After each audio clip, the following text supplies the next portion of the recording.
Alors, comme vous avez pu le voir, l'intitulé de cette réunion, c'était les problématiques écologiques à l'heure de la pandémie. Donc déjà, voilà pourquoi on a envie de parler d'écologie, parce que c'est quand même une problématique qui est très actuelle, et puis surtout avec la crise du coronavirus, on a vu que la question écologique revenait sur la table, hein, qui est très liée au fond avec la question de quelle société voulons-nous. Donc, déjà, l'apparition de ce virus en elle-même, c'est une question qui est fondamentalement en lien avec les problématiques écologiques et la question de l'impact aussi qu'ont nos sociétés sur des environnements naturels, que malgré ce qu'on pense, en fait, on est très loin de contrôler et d'en comprendre parfaitement le fonctionnement. Donc on va voir d'abord quel lien on peut faire entre cette pandémie et notre système de production, et par quel mécanisme inhérent en fait au capitalisme, quel mécanisme favorise les apparitions des maladies. Donc on parle aussi beaucoup de crise de la mondialisation, du coup, une mondialisation qui serait responsable de cette pandémie comme de la crise écologique, et qu'il faudrait relocaliser l'industrie, limiter les flux, etc. Donc la crise du coronavirus entraîne d'ores et déjà une crise économique telle que l'Europe n'en a pas connue depuis 1940. Donc on peut se demander, en fonction de ça, si après cette crise, on n'assistera pas à une prise de conscience qui nous pousserait à changer nos modes de production pour les rendre plus écologiques. La question aussi se pose de contre quoi il faudra se battre et changer notre mode de production, mais dans quel sens. Donc déjà, on va un peu parler de... Après, avant de traiter toutes ces questions, on va un peu parler de l'origine de ce virus, expliquer comment le système capitaliste favorise l'apparition et la propagation des maladies.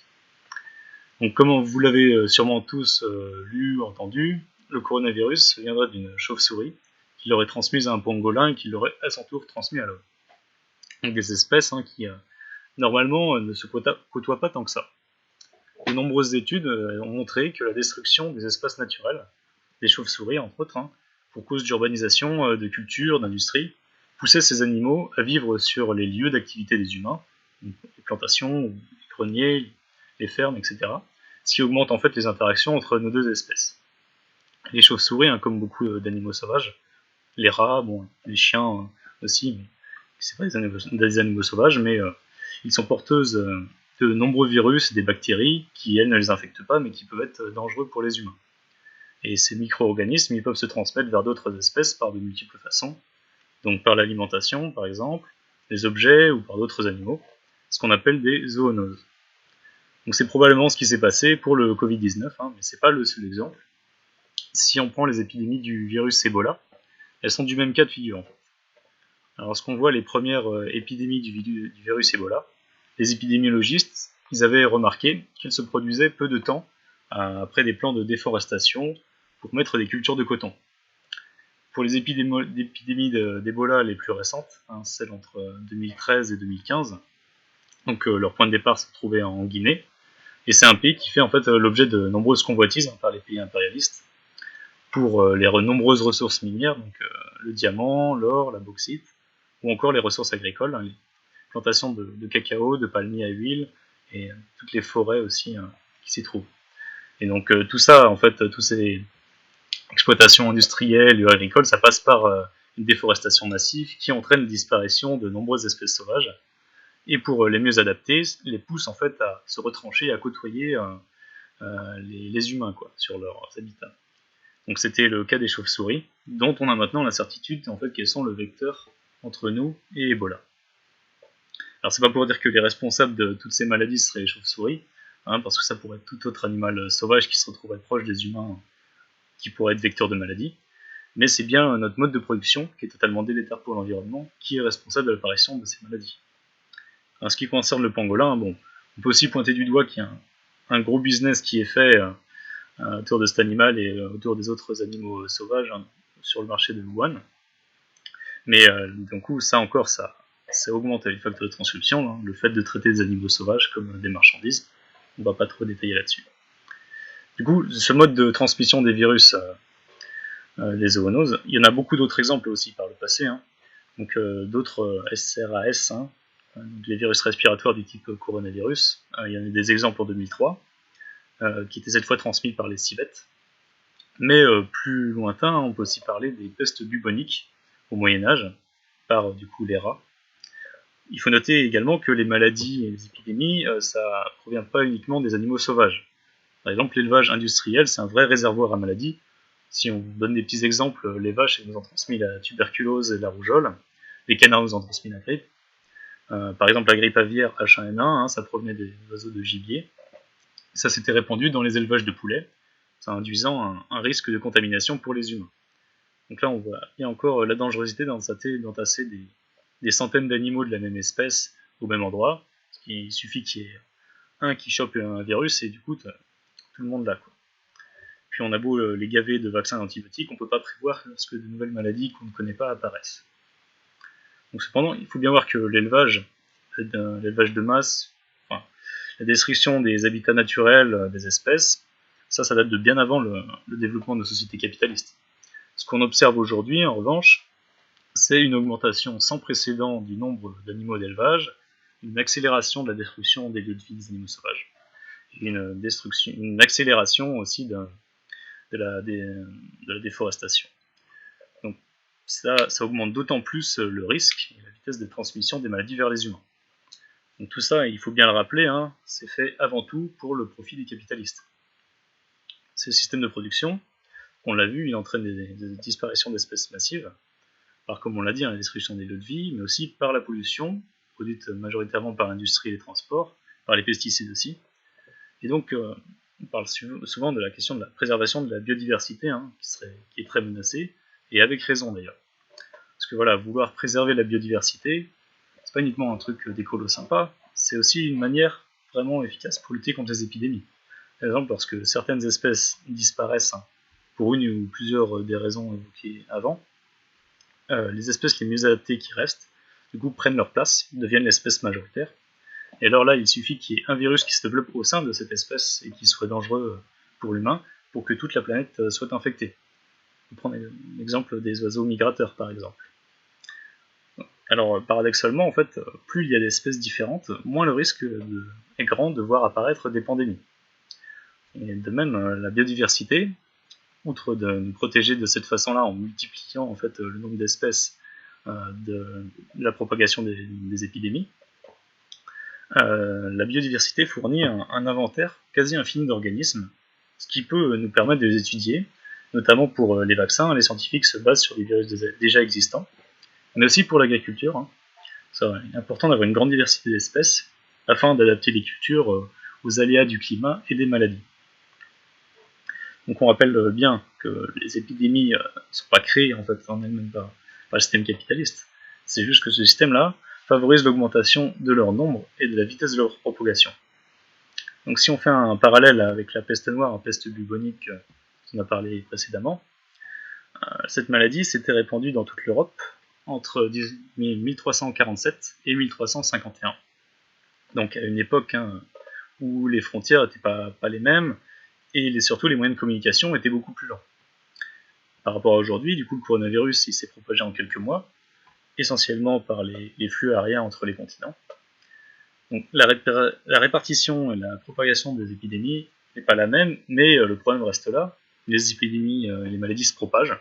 Elles se propagent au rythme et en fonction des moyens de transport de nos sociétés. Donc le fait qu'aujourd'hui elles se propagent plus vite, c'est un problème technique, mais qui peut être pallié par des outils de la médecine qu'on a développés.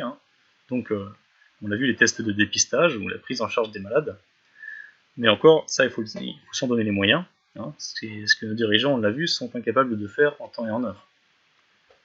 Il est certain que des pandémies comme celle-là, en fait, il y en aura d'autres, et qu'elles seront meurtrières si l'on reste dans ce système capitaliste.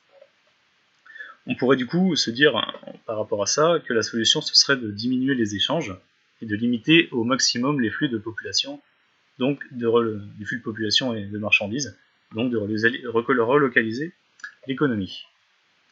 Alors, ces arguments sont avancés par pas mal de politiciens, y compris à gauche, par exemple la France insoumise met en avant le protectionnisme comme une barrière contre la domination du grand capital, et aussi comme une solution écologique. Alors, un des choix qui a été fait en Chine, c'est la mise en quarantaine. Pour que cela soit efficace, il faut quand même le faire à une échelle adaptée. Et ça peut être une ville, une région ou un continent si besoin. Mais en fait, pour savoir cela, pour savoir l'échelle adaptée, il faut tester les patients. Donc la Chine, elle l'a fait, la Corée du Sud aussi, par exemple. Alors on aurait pas mal de choses à dire sur la façon dont l'État contrôle la population dans ces pays-là, et même sur la façon dont l'économie est gérée. Donc on n'est pas d'accord, mais sur le plan technique des solutions qu'ils ont mis en place, ça s'est révélé plus efficace que les stratégies mises en place de confinement uniquement dans les pays, enfin, le seul confinement dans les pays européens. Alors de fait, si on coupe les transports comme les avions, l'épidémie se répand moins. Mais ce qu'il faudrait en fait, ce serait plutôt proposer une politique à l'échelle mondiale, une politique d'entraide. Et ça, les capitalistes sont incapables de mettre en place, parce qu'en fait, ils sont tous en concurrence les uns entre les autres, au sein d'un même pays, mais entre divers pays également. Par exemple, si on prend l'exemple des masques, Libération avait mentionné qu'un stock de masques qui était prédestiné au départ pour la France serait fait racheter au dernier moment et expédié vers les États-Unis. Donc là, si on se les a fait piquer par les États-Unis, c'est pas parce que ce serait la faute de tous les Américains, c'est parce que Trump a décidé de payer plus cher. Donc on voit là encore un problème de gérer un bien qui devrait aller de la santé publique en fait comme une marchandise. Parce que du coup, il y a des gens qui n'ont pas de masque et il y a des gens qui meurent à cause de ça. Et dans la crise actuelle, l'exemple est assez frappant, du coup, c'est pas de fermer les frontières nationales qui est efficace, parce que là, on a vu la propagation du virus se transmet pas tant de proche en proche, suivant les pays, que à travers les grandes lignes de transport intercontinentaux. Donc c'est comme ça que c'est propagé de l'Asie à l'Europe et de l'Asie aux États-Unis aussi. Donc la fermeture des frontières elle est venue après coup, une fois que le virus était déjà propagé. Donc, d'une part, c'est pas efficace, mais en plus, ça met les populations exilées en grand danger sanitaire, car ils sont passés par milliers dans des camps, dont les capacités d'accueil sont largement dépassées, et ce qui favorise également la transmission du virus, et ces populations n'ont accès à quasiment aucun soin. Ça met en grand danger un nombre assez important de populations. Et nous, on le rappelle, on n'est pas que pour protéger uniquement les Français du virus, mais bien toute la population mondiale, parce que les virus, eux, ne connaissent pas de frontières. Je dis ça, voilà, c'est pour une raison également, c'est parce qu'on l'a vu, les plans de déforestation, on a parlé, d'urbanisation, d'extraction des ressources, ils sont financés en fait par les grands trusts capitalistes. Et leurs activités, elles ne se bornent pas à des frontières nationales. Si on prend l'exemple de la Guinée dont on a parlé, par rapport au virus Ebola, on a Bolloré, Air France, Orange, Société Générale, BNP Paribas, Total, puis en passe, qui investissent énormément de capitaux là-bas. Un autre exemple, la société Farmland of Guinea Limited, qui possède une grande part des terres forestières. Elle a son siège basé au Nevada. Donc voilà, c'est, on pourrait dire, le point commun entre les virus et les capitaux, c'est qu'ils dépassent les frontières. Donc ça brise un peu l'argument comme quoi ce serait la faute de l'irresponsabilité des populations locales, de la dégradation de l'environnement, alors qu'en fait elles en sont les premières victimes. On l'a bien vu avec le virus Ebola. Donc voilà, j'ai un peu commencé à parler, à ébaucher la façon dont notre économie dans son ensemble est gérée. Du coup, je vais laisser le collègue Jean-Marie détailler là-dessus. Si vous voulez avoir un peu plus de sources ou de lecture d'articles, je vous conseille l'article du Monde diplomatique du mois de mars, où vous avez pas mal d'infos là-dessus. Donc voilà, je laisse Jean-Marie prendre la suite. Alors, dans mon petit exposé, on va analyser les changements dus au coronavirus sur les activités humaines et sur l'environnement. Alors, cette crise sanitaire due au Covid-19 a de nombreux effets. Alors, je le disais, plusieurs d'entre eux concernent directement l'environnement. On a pu voir dans la presse, sur Internet ou à la télévision, de nombreux faits marquant un recul des activités humaines au profit de l'environnement et du monde animal, et en particulier le monde animal sauvage. Alors par exemple, j'imagine que vous avez tous en tête les eaux devenues claires à Venise, du fait que les bateaux ne circulent plus, ou alors la venue de dauphins au large de la Sardaigne, etc. Un autre exemple, plus proche de Nantes cette fois-ci, ce sont les sangliers et les renards qui sont bien plus visibles et proches des routes qu'auparavant. Et ceci est dû à la chute conséquente du trafic routier. On observe également le retour des oiseaux dans la région de Wuhan, en Chine, et bien plus marquant, les sismologues du monde entier ont révélé une forte baisse des vibrations due à la diminution des activités humaines. D'autres chercheurs encore attestent une diminution du bruit des villes et des océans, notamment due à la chute du trafic maritime. Bref, vous l'aurez compris, la nature reprend son souffle pendant que nous retenons le nôtre. Alors, depuis début janvier 2020, on peut constater une baisse significative des émissions de gaz à effet de serre.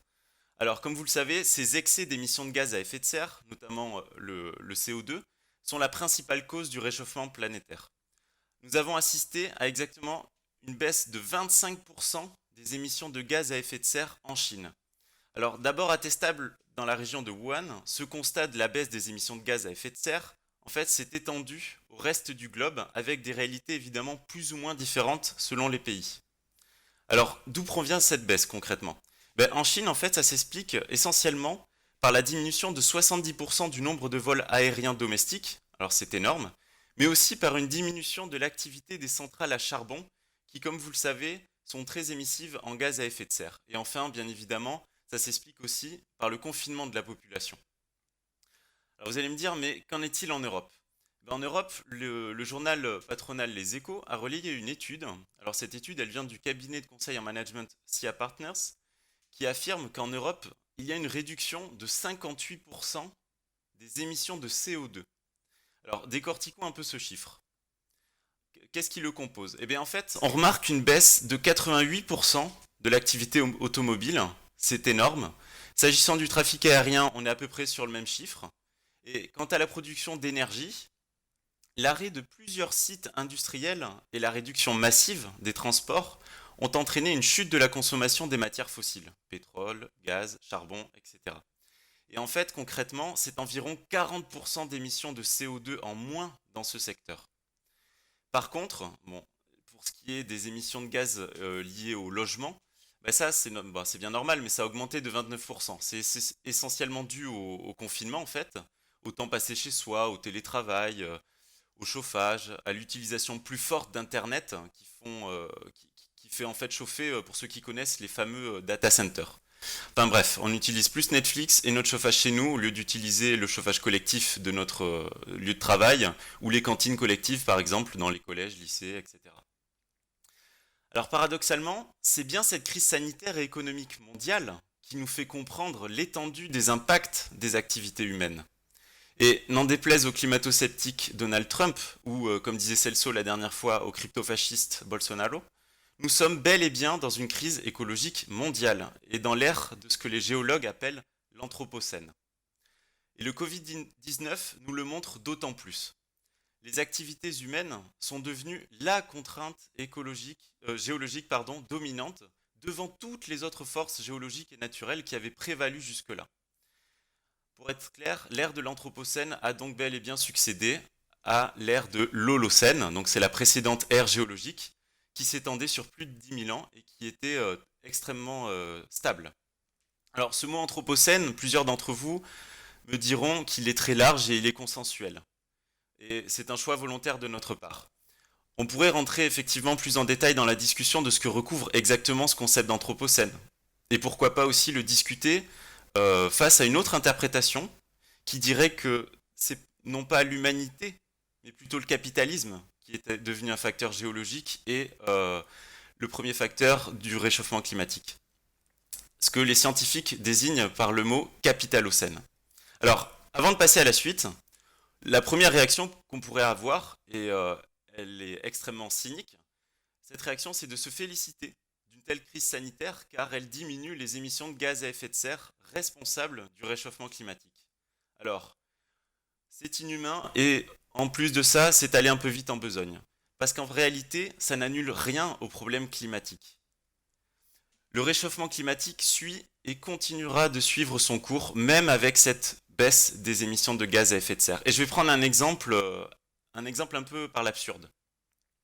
Admettons que vous retiriez dès demain matin toute l'humanité.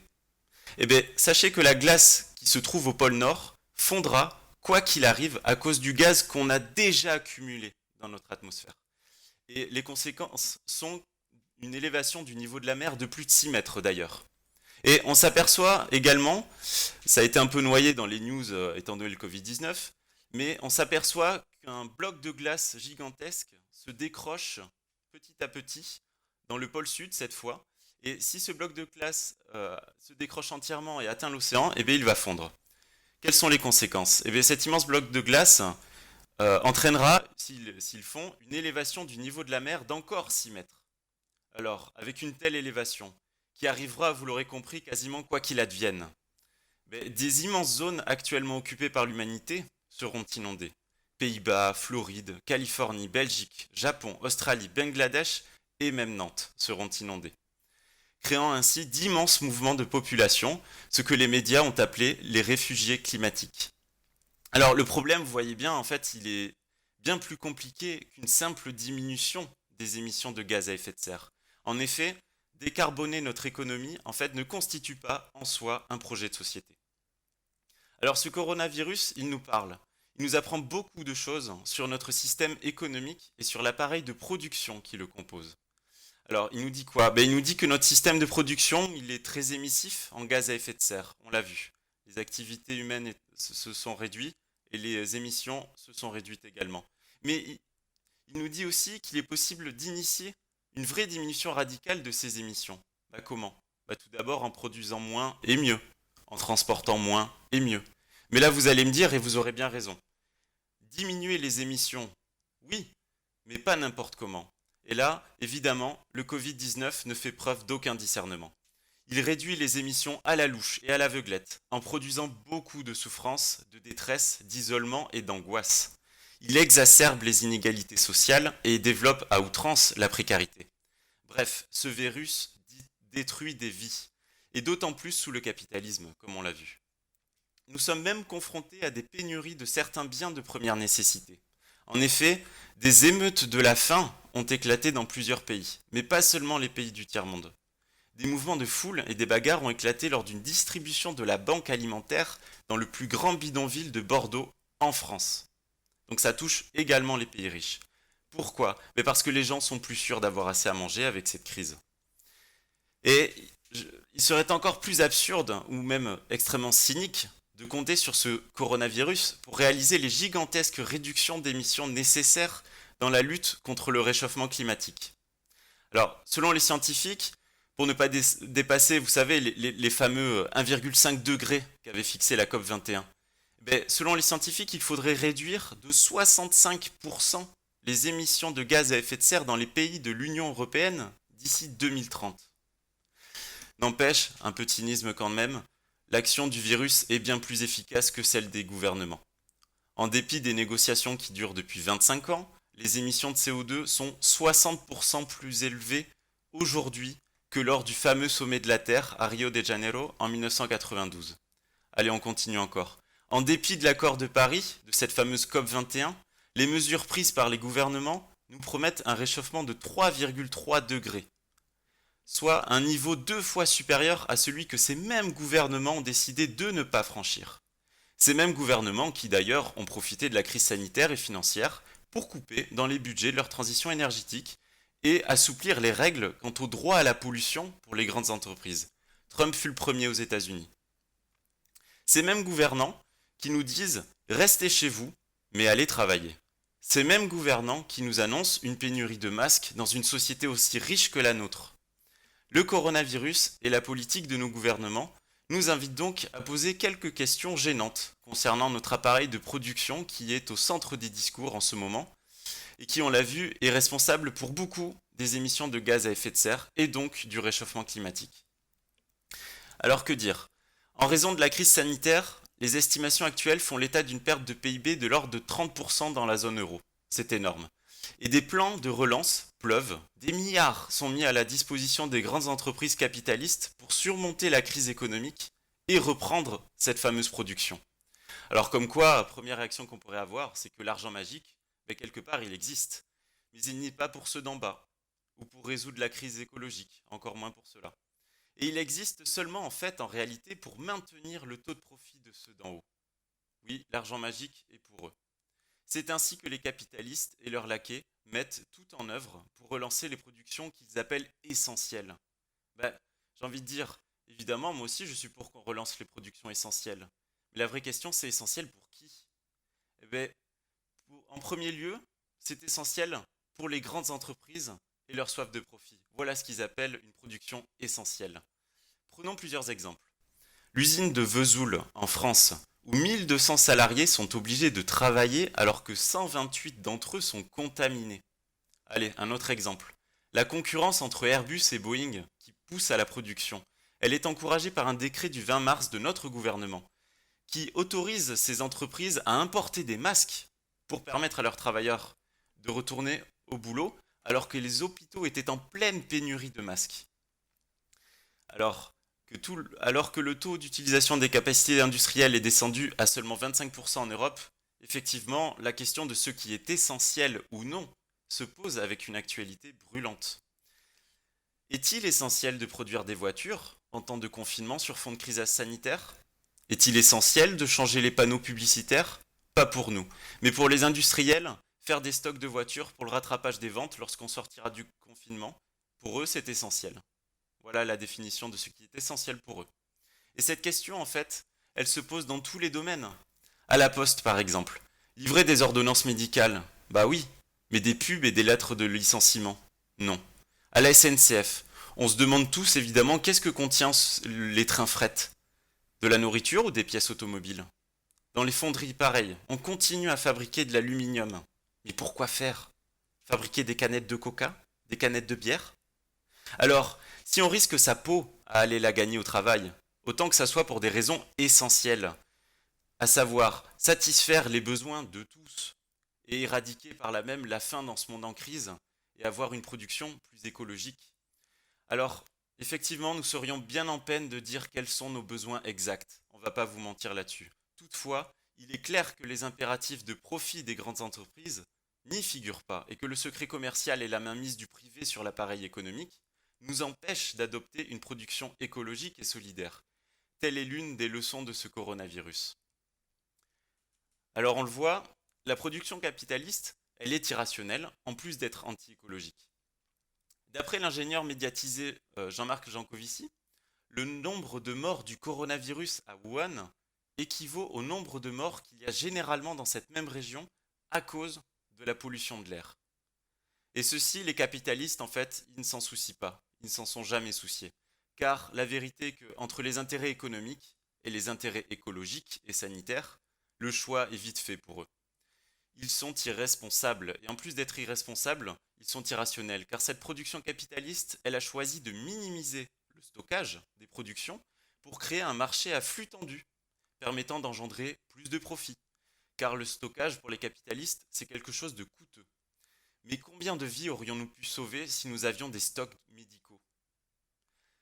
Les Échos, donc toujours le même journal patronal, a révélé qu'avec la crise sanitaire et la baisse de la consommation du pétrole, on ne sait même plus où stocker le pétrole.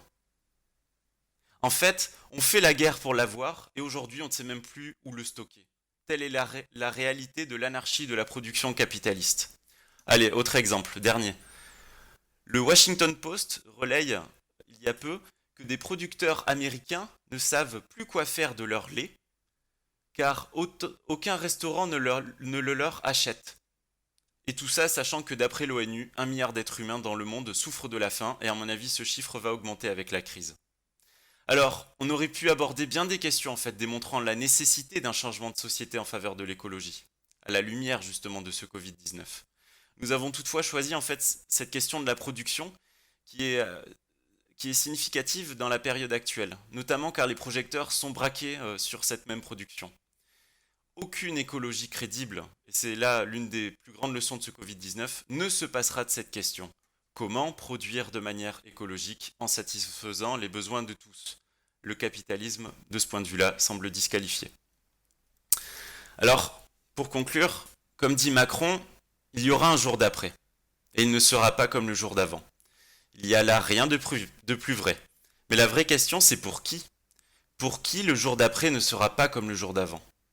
Lénine disait qu'une situation révolutionnaire éclate quand ceux qui gouvernent ne peuvent plus le faire comme avant, et quand ceux qui sont gouvernés ne peuvent plus l'être comme par le passé. Est-ce qu'on acceptera un retour à la normale, c'est-à-dire à la loi du profit et du saccage de l'environnement ? Comment réagiront les grands de ce monde ? Gouverneront-ils comme avant ? Ils sont taquins, mais qui osera encore dire que l'hôpital public coûte trop cher? Est-ce la garantie tout cela d'un changement de société? Non. Évidemment, il n'y a aucune garantie. Mais une fenêtre de tir va peut-être s'ouvrir. Et cette simple possibilité nous suffit à nous, révolutionnaires. Alors, comment voulons-nous vivre? Que devons-nous produire?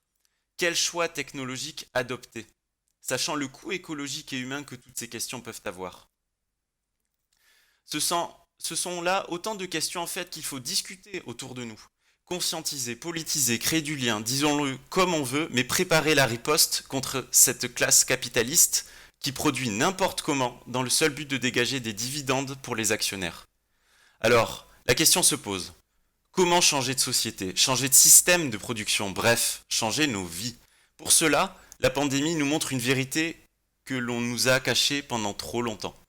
Si de nombreux travailleurs sont forcés d'aller travailler, et malgré les risques, c'est bien que ce sont eux qui font tourner cette société et non pas les capitalistes. Il existe donc un maillon vivant dans la machine capitaliste. Eh bien, appuyons-nous sur celui-ci. Un jour viendra, et je l'espère, où l'on décidera non pas seulement d'arrêter la machine anti-écologique et antisociale, mais de la faire tourner autrement, en décidant quelle production devra croître et laquelle devra décroître. Non pas pour la soif d'argent d'une poignée d'actionnaires, mais pour satisfaire les besoins humains à l'échelle du globe, se nourrir, se loger, se chauffer, se vêtir, mais aussi s'instruire, se dédier aux arts, au sport, aux sciences, et la seule richesse qui vaille d'être cultivée, les liens sociaux et humains. Alors comme je le disais, notre classe sociale, elle a de l'or dans les mains. Non seulement parce qu'elle produit toutes les richesses, mais aussi par sa solidarité, et le Covid-19 nous le montre. Peut-être cet épisode de crise sanitaire et économique nous apparaîtra comme le jour où l'impossible devenait possible. On nous dit que les gens sont des affreux consommateurs qui ne changent pas à cause de l'inertie de la société. Ou on nous dit que fondamentalement c'est la nature de l'homme qui est mauvaise, et que le changement climatique, pour les plus cyniques, est irrémédiable. Mais le Covid-19 nous montre qu'en quelques jours, la moitié de l'humanité s'est mise en confinement et cela en toute conscience. Et ce n'est pas la police et les drones qui changeraient en réalité quoi que ce soit.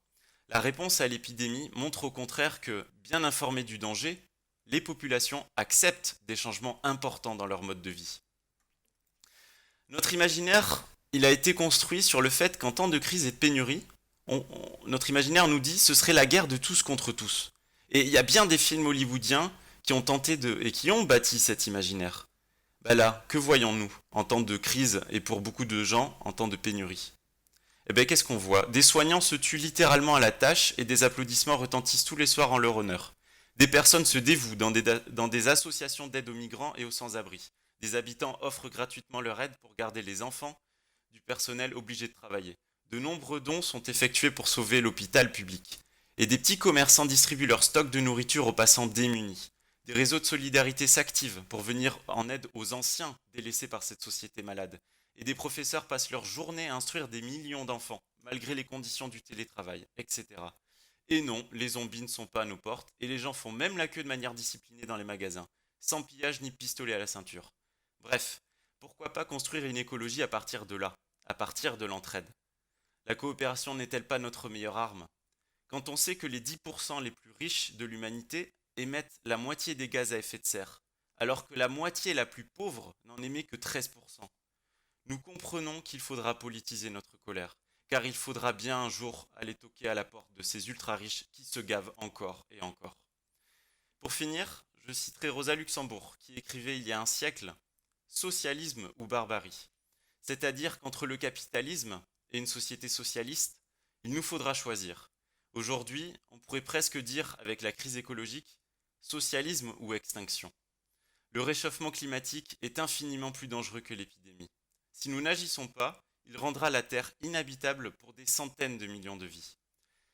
Sans retour en arrière possible évidemment, et les plus pauvres et les plus faibles en paieront les frais. Je vous pose cette question. Que feront les possédants quand ils n'auront plus d'autre choix que de décider, trop tard, de faire face à la menace climatique? Face à cela, préservons le rêve, car il y aura bien un jour d'après. À nous de l'écrire désormais.